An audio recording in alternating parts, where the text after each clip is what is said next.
जय श्री राधे कृष्ण।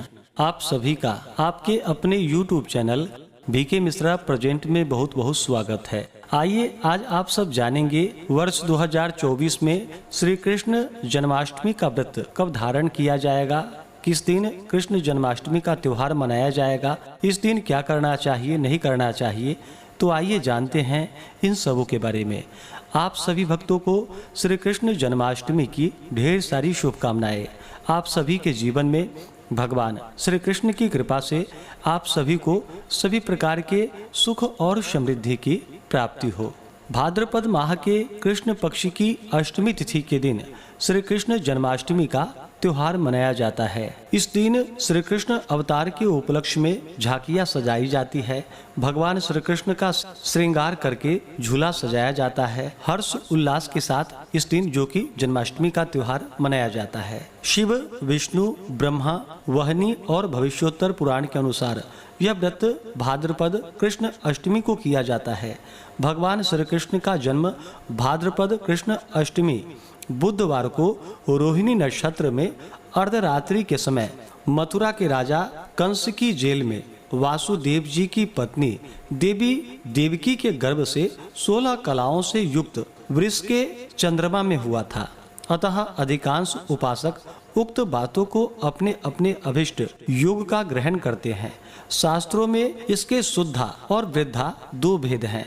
उदय से उदय पर्यंत शुद्धा और तदगत सप्तमी या नौमी से वृद्धा होती है। शुद्धा या वृद्धा भी समा, न्यूना या अधिका के भेद से 3 प्रकार की होती है और इस प्रकार 18 भेद बन जाते हैं।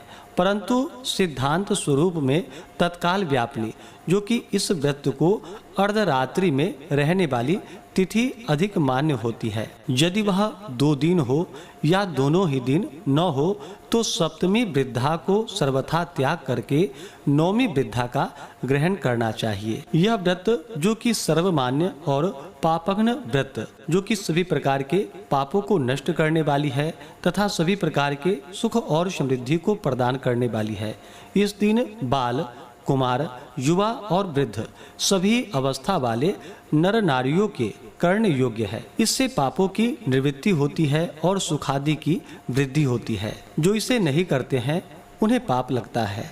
इसमें अष्टमी के उपवास से पूजन और नवमी के तिथि में पारण से व्रत की पूर्ति होती है। व्रत करने वाले को चाहिए कि उपवास के एक दिन पहले यानी कि सप्तमी तिथि के दिन लघु भोजन करे। शुद्ध और सात्विकता का पालन करते हुए सात्विक आहार ही ग्रहण करनी चाहिए।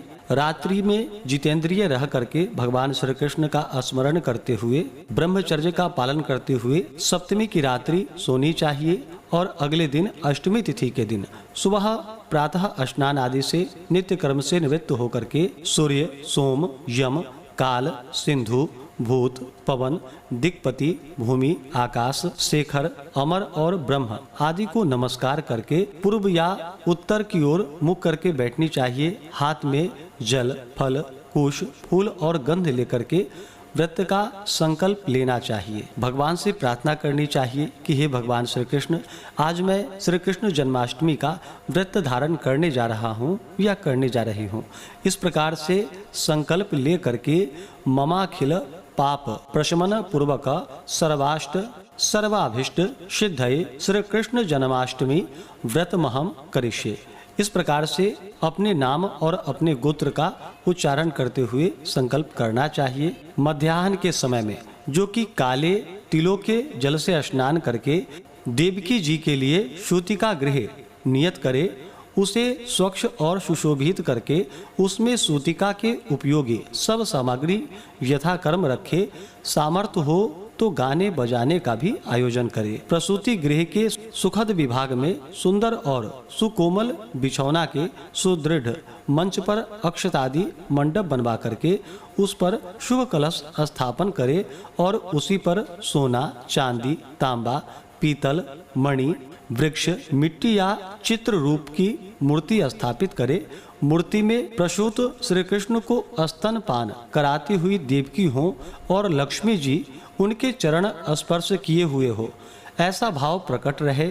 इसके बाद यथा समय भगवान के प्रकट होने की भावना करके वैदिक विधि से, पौराणिक प्रकार से अथवा अपने संप्रदाय की पद्धति से पंचोपचार, दशोपचार, षोडशोपचार या आवरण पूजा आदि में जो बन सके वही प्रीति पूर्वक करे।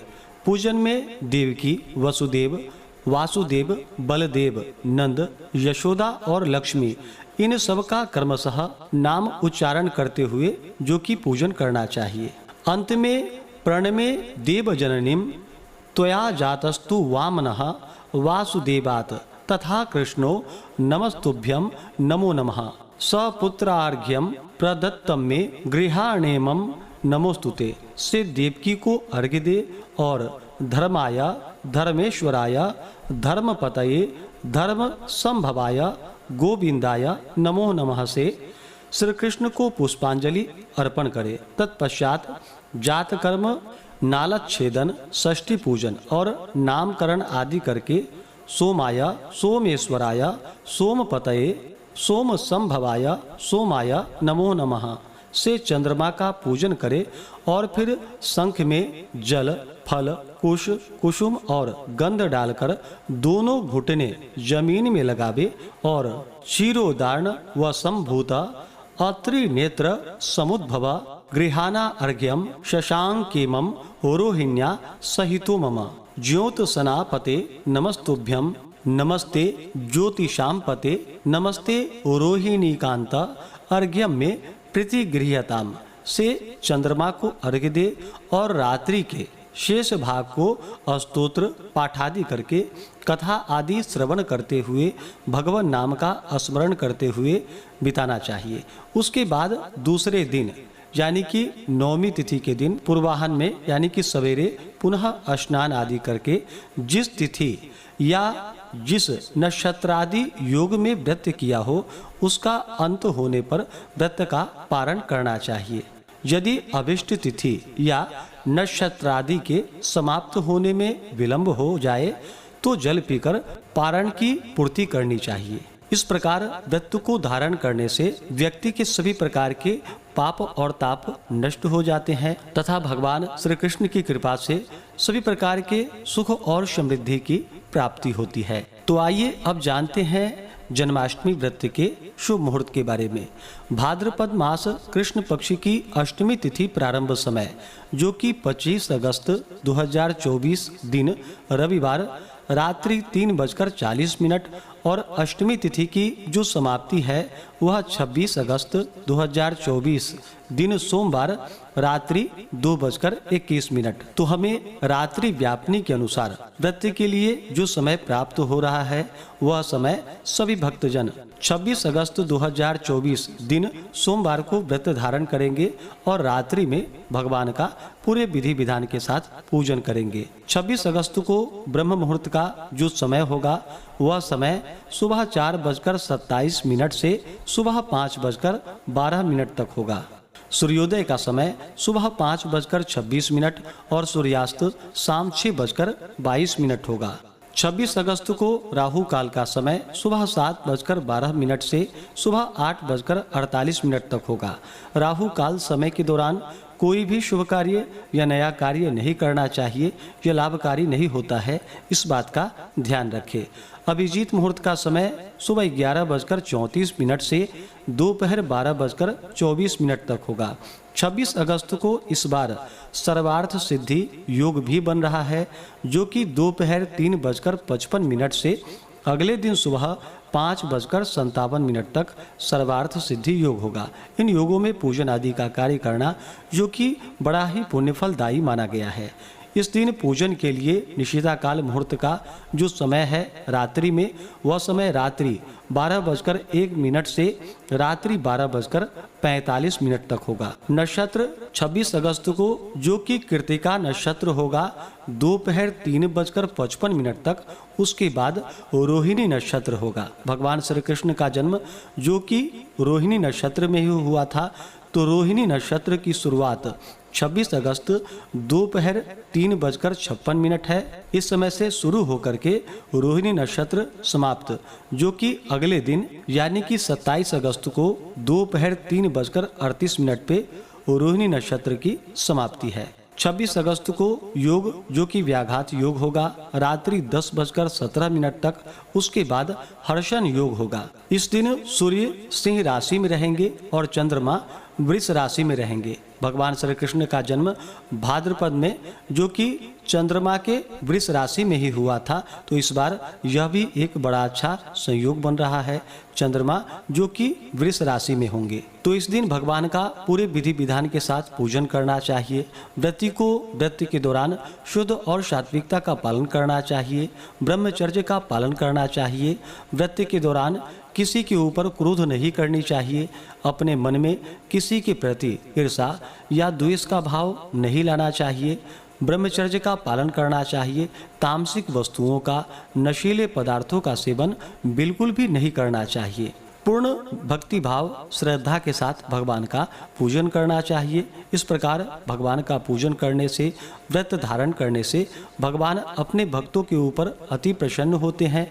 अपने भक्तों के सभी प्रकार के दुख और कष्टों को दूर कर देते हैं तथा सुख और समृद्धि का आशीर्वाद प्रदान करते हैं। तो आशा करता हूँ कि यह जानकारी आपको अच्छा लगा हो। ऐसे ही ज्ञानवर्धक जानकारियाँ प्राप्त करते रहने के लिए, व्रत पूजा के बारे में जानने के लिए, कथा को सुनने के लिए चैनल पे अगर आप पहली बार आए हैं तो चैनल को लाल बटन दबा करके सब्सक्राइब करें।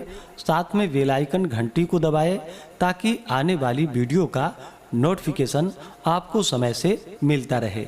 वीडियो को लाइक करें, शेयर करें। सुखी रहें और स्वस्थ रहें। जय श्री राधे कृष्ण।